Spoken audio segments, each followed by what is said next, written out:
And shifting our focus now, Russia has launched its heaviest attack across Ukraine in 2 weeks. Caught in the firestorm is the 1,000-year-old monastery in Kyiv. While Ukraine blames Russia, Moscow has dismissed the attack on the crucial religious site, calling it a crude fake. The attack, remember, comes as Poland has questioned Nazi worship in the Ukrainian capital. Take a look at this report.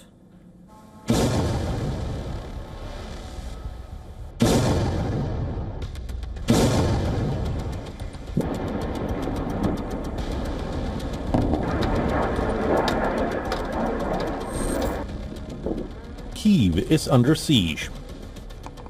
Russian drones and missiles roar across the Ukrainian skies. Explosions rock busy streets.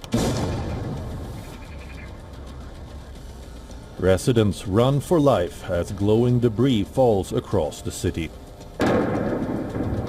This is Moscow's heaviest attack on Kyiv in a fortnight.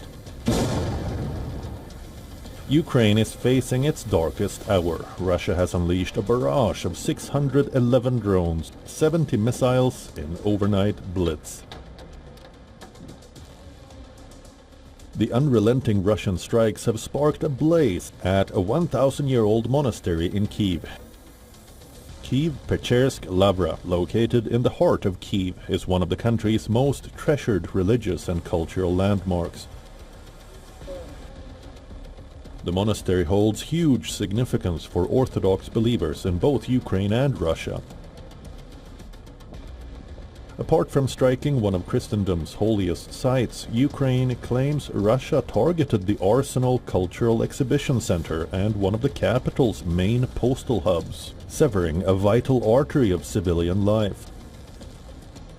Reports suggest Moscow used Zircon hypersonic cruise missiles, Kh-101 cruise missiles and Shahid drones to strike Kyiv.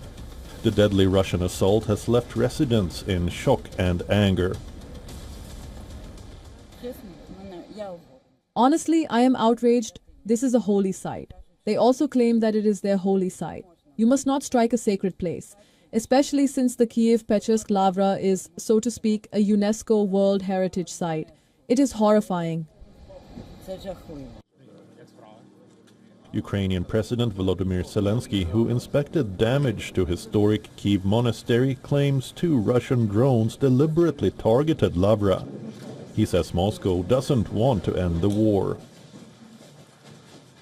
Before G7 started, be honest, we gave message that we are ready to meet with Putin during G7 because Trump is there and Macron is there, Starmer and Merz. So Europeans plus America, this is a good, I think, very good opportunity to meet all together, and that's why we could be able to invite Russian side, and Europe and the United States was agree. And Russia demonstrated again that they are not ready to speak about peace. But Russian military has a different story to tell. It says it carried out a massive strike on military sites in Kyiv, Kharkiv and Dnipro, but denies targeting the Lavra. Moscow claims the UNESCO World Heritage Site was hit by an outdated US Patriot air defense missile. The fresh strikes comes a day after Zelensky said he had spoken to US President Donald Trump and has discussed efforts to achieve a peace deal ahead of the G7 meeting in France. As fighting rages on the ground, Russia says that it is committed to Trump's peace proposal and awaits its implementation. We are committed to the agreements reached on August 15th of last year in Alaska. President Putin has repeatedly stated that he accepted President Trump's proposal, and we certainly expect that the position agreed upon based on the American proposal will be implemented. We expect another visit from Mr. Witkoff and Mr. Kushner in the foreseeable future. But the Russian attack drew significant and widespread global condemnation.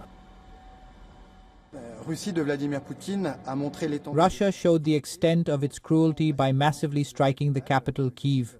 For us French, would be the equivalent of bombing Notre Dame or Saint-Denis, something that is obviously unacceptable.